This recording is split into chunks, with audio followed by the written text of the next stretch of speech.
जय हिंद दोस्तों, clear CGPSC के यूट्यूब चैनल पे आप सभी का स्वागत है। मेरा नाम तुषार कुमार है। इस बार हम लोग बात करने वाले हैं करंट अफेयर जो भी हुई है, जो भी घटनाएं हुई हैं 1 से 7 सितंबर के मध्य में, उनके बारे में। इसका हमने एक पीडीएफ बना कर रखा है। आप सभी को पता होगा, जो हमारे साथ जुड़े हैं, हम लोग वीकली करंट अफेयर प्रोवाइड करते हैं। तो यदि आपको वो पीडीएफ चाहिए, आप हमारे साथ टीचमिंट ऐप पर जुड़ सकते हैं, हमारे टेलीग्राम चैनल को ज्वाइन कर सकते हैं, व्हाट्सएप ग्रुप को ज्वाइन कर सकते हैं और फेसबुक पेज को लाइक कर सकते हैं। आपको हर जगह ये पीडीएफ हम अवेलेबल करवा देंगे। इसके अलावा यदि आप चैनल पे नए हैं और आपको चैनल पहली बार दिख रहा है, तो चैनल को सब्सक्राइब जरूर करिएगा। कई ऐसे स्टूडेंट्स भी हैं जो चैनल पे वीडियो देखते हैं बट वो सब्सक्राइब नहीं करे हैं, तो वो भी सब्सक्राइब कर लीजिएगा। ये पूरा ओपन रहता है, आपका सब्सक्रिप्शन केवल आप तक रहेगा, केवल आप ही जान पाएंगे कि आपने सब्सक्राइब किया या नहीं। इसके अलावा कोई और नहीं जान पाएगा। तो प्लीज आप, यदि आप नए हैं तो चैनल को जरूर सब्सक्राइब करिएगा। चलिए बात करते हैं करंट अफेयर की। 1 से 7 जो सितंबर की घटनाएं हैं, उनमें क्या क्या इंपॉर्टेंट हुई है। पीडीएफ में और भी घटनाएं हैं, तो उसका एक एनालिसिस हम लोग लेके आए हैं। पीडीएफ बहुत बड़ा होता है तो टाइम को ध्यान पे रखते हुए हम कुछ इंपॉर्टेंट खबरों को लेकर आते हैं। तो जैसे हम लोग पहली खबर की तरफ यदि हम लोग बढ़ेंगे हमारी, तो पहली खबर जुड़ती है इस बार जो इंपॉर्टेंट है, पैरालंपिक्स। टोक्यो ओलंपिक्स के बाद टोक्यो में ही पैरालंपिक्स हुआ। पैरालंपिक्स का अर्थ क्या होता है? जो पैरालंपिक्स आप इस तरीके से समझ सकते हैं, जो दिव्यांग जन व्यक्ति होते हैं या जिनको हम पहले विकलांग कहते थे, उनका ये खेल प्रतियोगिता होती है। इसके बारे में बात करेंगे। तो टोक्यो पैरालंपिक 2020 समापन हो चुका है इसका। भारत जो है 19 पदकों के साथ 24वें स्थान पर रहा है। टोटल भारत ने पदक कितने जीते हैं पैरालंपिक पे?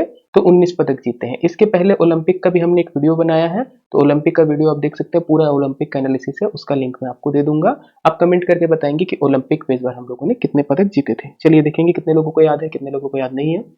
चलिए तो इसको पूरा करते हैं। तो टोक्यो पैरालंपिक की बात करेंगे तो 2020 में भारत अपना अभियान जो है 19 पदकों के सर्वकालिक उच्च स्तर के साथ समाप्त करता है। 19 पदकों के सर्वकालिक उच्च स्तर का मतलब क्या बताने की कोशिश कर रहा है? इसके पहले भारत ने कभी भी पैरालंपिक पे 19 पदक एक साथ नहीं जीते हैं। पहली बार होता है ये, भारत ने एक साथ 19 पदक जीते हैं और इसके साथ समाप्त करता है। इन 19 पदकों की तालिका में भारत को 5 गोल्ड मिलता है, 5 स्वर्ण, 8 सिल्वर मिलता है, 8 रजत मिलता है और 6 ब्रॉन्ज मेडल मिलता है। 6 कांस्य पदक जो है शामिल होते हैं। यह पैरालंपिक के खेलों में एकल संस्करण में भारत के लिए सर्वश्रेष्ठ मेडल टैली है। अभी तक का जितना भी मेडल टैली आया है, मेडल टैली, उसमें जो है भारत का ये बेस्ट पोजीशन है। चलिए आगे बात करेंगे इसमें। तो भारत जो है कुल 162 देशों में से ओवरऑल मेडल टैली में 24वें स्थान पर रहा। तो इसकी भी देखेंगे हम लोग, कैसे कंपेयर करेंगे आप लोग कमेंट में बताइएगा। ओलंपिक में भारत कौन से स्थान पे था? चलिए उसमें मैंने बताया हुआ कि कैसे कर रहे थे। भारत के ऊपर की एक रैंक का देश आपको नहीं देखने को मिलेगा वहां पर। चलिए, जेवलिन थ्रोवर टेक चंद टोक्यो पैरालंपिक के उद्घाटन समारोह के ध्वजवाहक थे। तो ये हर बार पूछ सकता है एग्जाम पे, ध्वजवाहक कौन था और समापन समारोह में किसने ध्वज संभाला। तो जब हमारा शुरुआत होता है तो उद्घाटन समारोह में हमारे जेवलिन थ्रोवर रहते हैं, जो जेवलिन मतलब जो भाला फेंकते हैं, भाला फेंकने वाले जो हमारे टेक चंद हैं, वो उन्होंने उद्घाटन समारोह में ध्वजवाहक का काम किया। इसके बाद समापन समारोह में अवनी लेखरा थी, उन्होंने ध्वजवाहक किया। ओके, तो उद्घाटन में हमारा टेकचंद और समापन पे अवनी लेखरा, ये रहेंगे। आगे बढ़ते हैं। टोक्यो पैरालंपिक खेलों में अंतिम पदक तालिका में जो है चीन टॉप पे रहा है। यदि आपसे बोला जाएगा कि फर्स्ट पे कौन रहा है, तो चीन जो है टॉप पे रहा है। चीन जो है इसमें 207 पदक जीतता है। चाइना जो है, भारत ने टोटल 19 जीते, चाइना ने 207 पदक जीते हैं। 96 जिसमें गोल्ड है, 60 रजत है, 51 कांस्य है। इवन टोटल पदक 207 में भी चाइना टॉप पर है और इसके साथ साथ गोल्ड मेडल की टाइम पे भी चाइना जो है टॉप पर है। इसके बाद यूनाइटेड किंगडम 124 जीतता है पदक, जिसको दूसरा स्थान मिलता है। इसके बाद तीसरा जो है यूएसए है, यूनाइटेड स्टेट ऑफ अमेरिका, जिसको 104 पदक मिलते हैं। ये पहली बार हो रहा है, पहली बार मतलब लगातार 5वीं बार हो रहा है, पहली बार नहीं बोलना चाहिए, जब चाइना पैरालंपिक पे टॉप पे रहा है। दोनों स्टाइलिस पे जो है चाइना पैरालंपिक पे टॉप पे रहता है। ये लगातार 5वीं बार है। तो लगातार आप बोल सकते हो 20 साल में चाइना को कोई इसमें पछाड़ नहीं पा रहा पैरालंपिक्स पे। चलिए आगे बढ़ते हैं हम लोग, नेक्स्ट आते हैं। तो नेक्स्ट हमारे पास पैरालंपिक से ही है। पैरालंपिक में भारत ने क्या क्या किया उसके बारे में समझेंगे। इसके पहले पूरा ओवरऑल देख रहे थे हम, एक समरी भारत का कैसे रहा था। भारत ने अपने पैरालंपिक में 54 लोगों की टुकड़ी भेजी थी। इस बार जो है 54 खिलाड़ियों का दल गया था, जो अब तक का सबसे बड़ा दल है। इसके पहले जब ओलंपिक भी हुआ था तो भारत ने अपना सबसे बड़ा दल भेजा था। पैरालंपिक में भी 54 खिलाड़ी जाते हैं, जो अलग अलग 9 प्रतियोगिताओं में भाग लेते हैं। तो 9 खेलों के लिए 54 खिलाड़ियों को भेजा जाता है। 9 खेल विधाओं में रहते हैं। इससे पहले 1968 में है भारत ने खेलों की शुरुआत की। 2016 तक पैरालंपिक में कुल 12 पदक जीते थे। 1968 से लेकर 2012 तक कुल 12 पदक आए थे। पैरालंपिक 2020 में भारतीय थीम गीत क्या था? तो जैसे उसमें भी थीम गीत हम लोग देखे थे, ऐसे इसमें थीम गीत क्या था? कर दे कमाल तू। कर दे कमाल तू, अब हम लोग सिंगर है ना तो हम लोगों को नहीं आता। कर दे कमाल तू था। खास बात क्या है, इसको भी एक दिव्यांग क्रिकेट खिलाड़ी ने ही जो है अपना कंपोज किया है और गाया। कंपोज करना मतलब जो म्यूजिक और सुरताल मिलाना रहता है वो, और गाने का मतलब जो अपनी आवाज देता है। तो क्रिकेट खिलाड़ी रहता है दिव्यांग क्रिकेट खिलाड़ी संजीव सिंह, उन्होंने कंपोज किया है। चलिए, टोक्यो पैरालंपिक का ये 16वां ग्रीष्मकालीन पैरालंपिक खेल था, जो 24 अगस्त से लेकर, मैं हट जाता हूँ थोड़ा सा, 24 अगस्त से लेकर 5 सितंबर तक जो है चलता है। 24 सितंबर से 5 अगस्त, 24 अगस्त से 5 सितंबर तक चला, खत्म हो रहा है 6, 7, 8 हम लोग वीडियो लेकर आ रहे हैं। चलिए पूरा एनालिसिस करके, टोक्यो ओलंपिक में इस बार क्या खास बात रही है? तो पहली बार बैडमिंटन को और ताइक्वांडो को शामिल किया गया। बैडमिंटन साइना नेहवाल वाला आप जानते होंगे, खेलने वाला गेम, और ताइक्वांडो क्या होता है? एक प्रकार की लड़ाई की विधा है, ताइक्वांडो एक्सरसाइज भी बोलते हैं, तो ताइक्वांडो को शामिल किया जाता है। चलिए आगे आते हैं। समापन समारोह में बात करेंगे तो समापन समारोह के शीर्षक जो था, हारमोनियस कैकोफोनी था। ओके, इसका शीर्षक था। चलिए इससे आगे बढ़ते हैं हम लोग। अब भारत में जो मेडल टैली किन किन लोगों ने जीता है उसको देखेंगे। भारतीय विजेताओं की सूची। कई बार क्या होता है, जब पहले कम लोगों को मिलता था तो लोगों को बहुत अच्छा लगता था, यार कम लोगों को याद करना, कम नाम याद करना है। अभी जिन लोग प्रतियोगी परीक्षा पढ़ रहे हैं ना, उनको ऐसा लग रहा होगा यार कि यार बहुत ज्यादा नाम पढ़ना है। तो इसमें घबराना नहीं है कि बहुत ज्यादा नाम पढ़ना है, क्या हो रहा है, एक तरीके से देखना है कि पॉजिटिव वे में हमारा देश आगे बढ़ रहा है। पहले कहाँ पदक कम मिलते थे, अब 19-19 पदक आ रहे हैं, ये अच्छी बात है। चलिए आते हैं हम लोग पदक को देखेंगे। तो 19 पदक कैसे हैं? 5 स्वर्ण है, 8 रजत है, 6 कांस्य, तो ऐसे ही पकड़ेंगे हम लोग। सबसे पहले देखते हैं आयोजन के अंतिम दिन 5 सितंबर को भारत ने बैडमिंटन में 2 पदक जीते हैं, जिसमें एक स्वर्ण पदक शामिल है, 2 पदक जीतता है। चलिए आते हैं, सबसे पहले गोल्ड मेडलिस्ट को देखेंगे। तो अवनी लेखरा है, जिन्होंने निशानेबाजी में स्वर्ण पदक जीतती है, अवनी लेखरा। इसके बाद मनीष नरवाल है, ये भी स्वर्ण पदक जीतते हैं निशानेबाजी में। इसके बाद आते हैं प्रमोद भगत, ये बैडमिंटन में स्वर्ण पदक जीतते हैं। इसके बाद आते हैं हम लोग कृष्णा नागर, स्वर्ण पदक जीतते हैं बैडमिंटन में। और इसके बाद सुमित अंतिल, ये स्वर्ण पदक जीतते हैं जेवलिन थ्रो पे। जेवलिन थ्रो पे भी स्वर्ण पदक आया हमारे पास, निशानेबाजी पे आया, बैडमिंटन पे आया। तो 3 अलग अलग विधाओं में 5 हम गोल्ड मेडल जीतते हैं। आगे बढ़ेंगे, स्वर्ण पदक से आगे चलते हैं हम लोग। नेक्स्ट आते हैं सिल्वर पे। तो सिल्वर या रजत जिसको बोलते हैं, उस पे सबसे पहले नाम क्या था? मरियप्पन थंगावेल्लू का नाम आता है, जिन्होंने ऊंची कूद हाई जंप में पदक जीता है। हाई जंप जो आप कितना ऊंचा कूद सकते हो उसके ऊपर रहता है, बाम्बू लगा रहता है एक तरीके का, उसको पार करना रहता है। शरद कुमार, इन्होंने जो है सिल्वर पदक जीता है ऊंची कूद पे। फिर आते प्रवीण कुमार, ऊंची कूद पे ही सिल्वर पदक में जीतता है। फिर भवीना बेन पटेल, रजत पदक टेबल टेनिस पे, टेबल टेनिस पे रजत पदक जीतती हैं। फिर आती हैं सिंहराज अधाना, जिनको रजत पदक मिलता है निशानेबाजी में। फिर हम आगे बढ़ेंगे तो योगेश्वर कथुनिया, रजत पदक चक्का फेंक में, चक्का फेंक में इनको रजत पदक मिलता है। चलिए आगे बढ़ते हैं हम लोग। देवेंद्र झाझरिया, इनका नाम सुने होंगे, पहले भी इन्होंने पदक जीता हुआ है, इनको सिल्वर मेडल मिलता है जेवलिन थ्रो पे। चलिए आगे बढ़ते हैं। डीएम सुहास यथिराज, इनको सिल्वर मेडल मिलता है किस पे? हमारा बैडमिंटन पे। तो टोटल हमको 8 मिलते हैं हमारे सिल्वर मेडल। फिर हम लोग आगे चलेंगे, सिल्वर मेडल से आगे बढ़ते हैं हम लोग, चलते हैं ब्रॉन्ज की तरफ। तो ब्रॉन्ज में अवनी लेखरा, इनको ब्रॉन्ज मेडल मिलता है। फिर हम बात करेंगे सिंहराज अडाना, इनको एक ब्रॉन्ज मेडल मिलता है निशानेबाजी में। Sundar Singh Gurjar, bronze medal javelin throw में। और फिर निषाद कुमार, ऊंची कूद में इनको ब्रॉन्ज मेडल मिलता है। आगे बढ़ेंगे, हरविंदर सिंह, इनको मिलता है कांस्य पदक तीरंदाजी में। फिर आता है मनोज सरकार, बैडमिंटन में इनको कांस्य पदक मिलता है। तो टोटल भारत को 19 मेडल मिलते हैं इस प्रकार से हमारा ओलंपिक पे।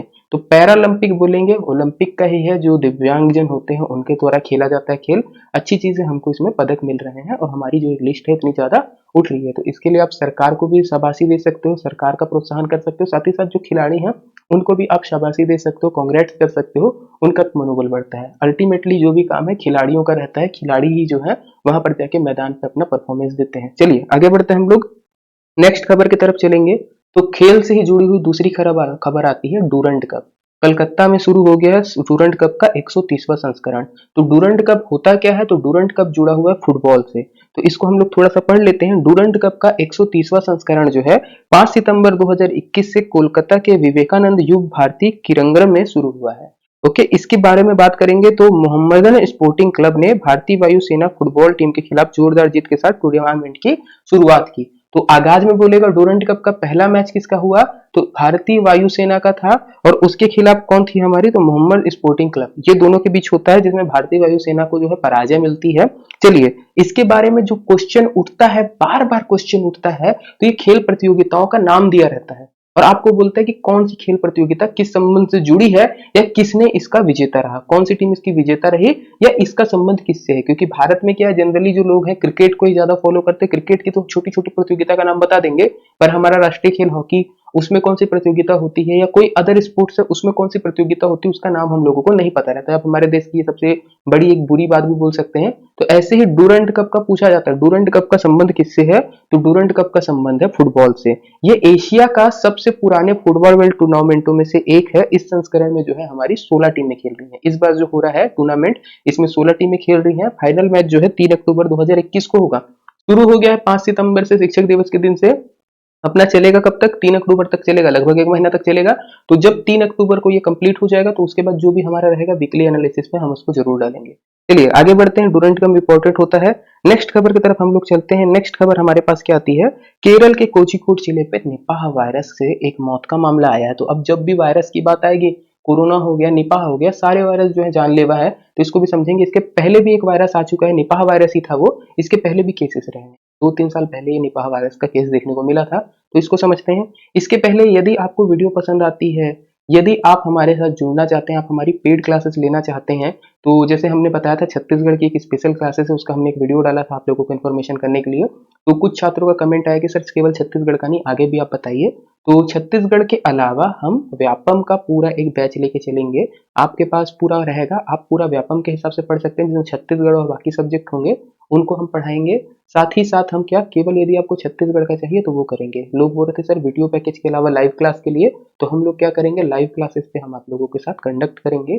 लाइव क्लास मॉर्निंग बैच पे हम आप लोगों के साथ कर सकते हैं। तो यदि आपको जुड़ना है व्यापम के बैच के नाम से, अभी जैसे आगामी जो संभावनाएं हैं, आरआई का, पटवारी का वैकेंसी आने वाला है, इसके अलावा कोई ऐसा विषय जिसपे केवल छत्तीसगढ़ आपको पढ़ना है या पर्टिकुलर कोई एक सब्जेक्ट की क्लास लेना है, तो आप हमारे साथ ऑनलाइन क्लासेस में जुड़ सकते हैं।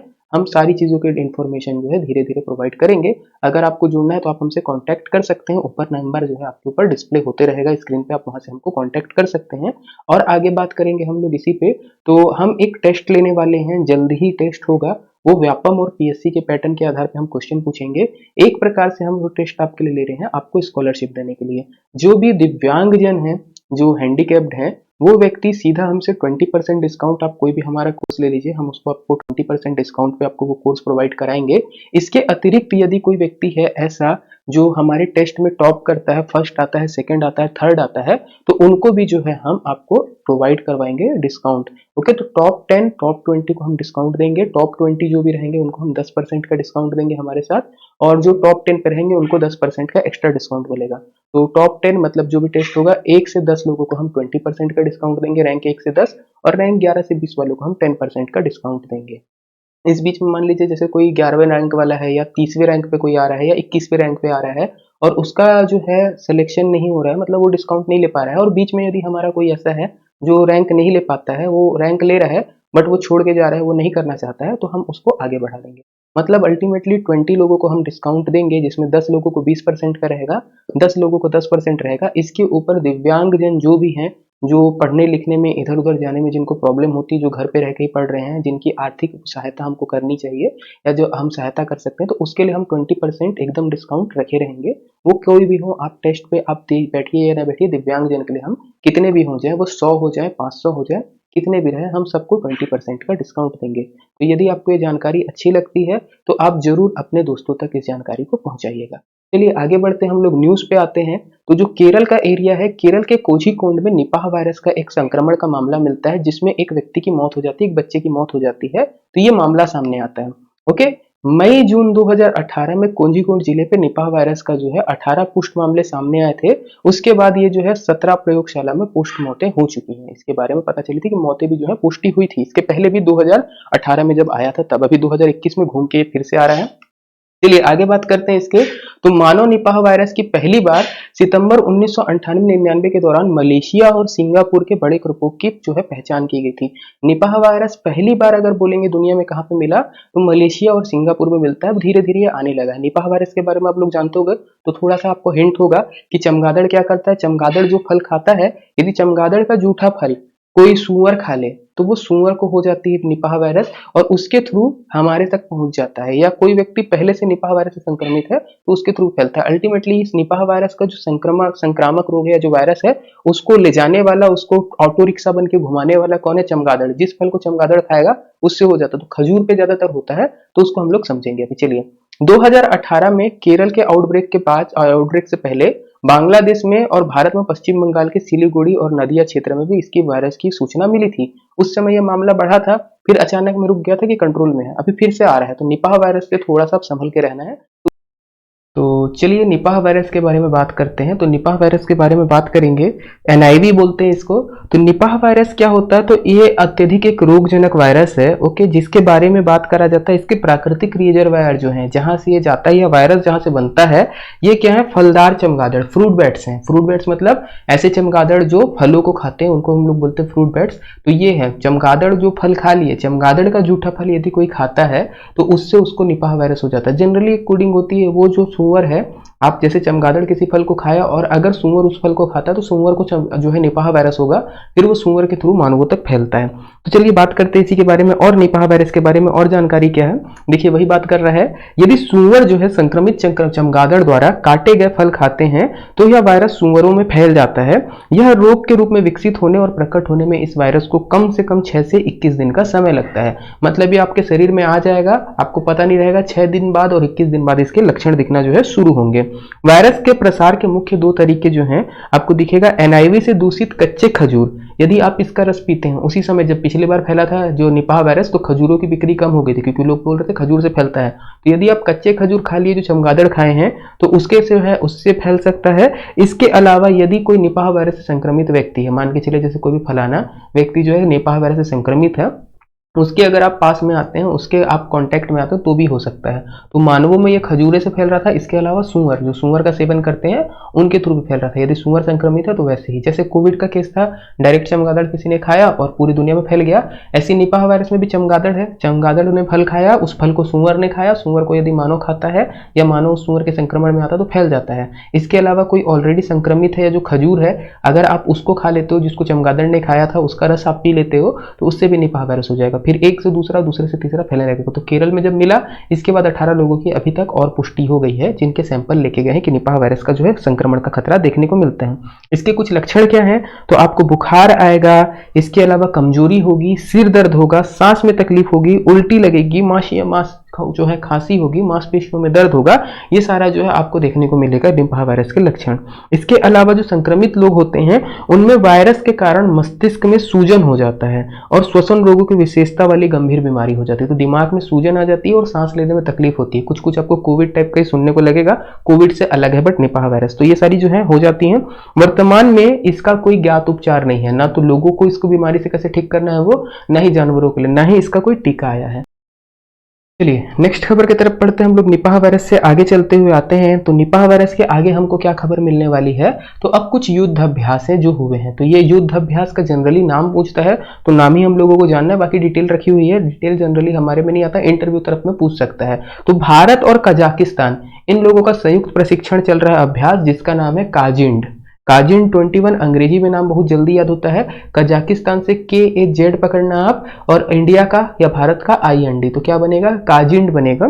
तो काजिंड जो है ये चल रहा है युद्ध अभ्यास, 30 अगस्त से शुरू हुआ है और 11 सितंबर तक इसका आयोजन चलते रहेगा। तो काजिंड जो है 30 सितंबर से 11 अगस्त तक पूछा जाता है। काजिंड जो सैन्य अभ्यास है किन देशों के मध्य चल रहा है? इवन जो अभी व्यापम वाले आ रहे हैं ना एग्जाम, उसमें इस तरह के क्वेश्चन जनरली पूछे जाते हैं। तो वो नाम पूछेगा, तो वो नाम ध्यान रखिएगा, क्या है हमारा? काजिंड, भारत और कजाकिस्तान।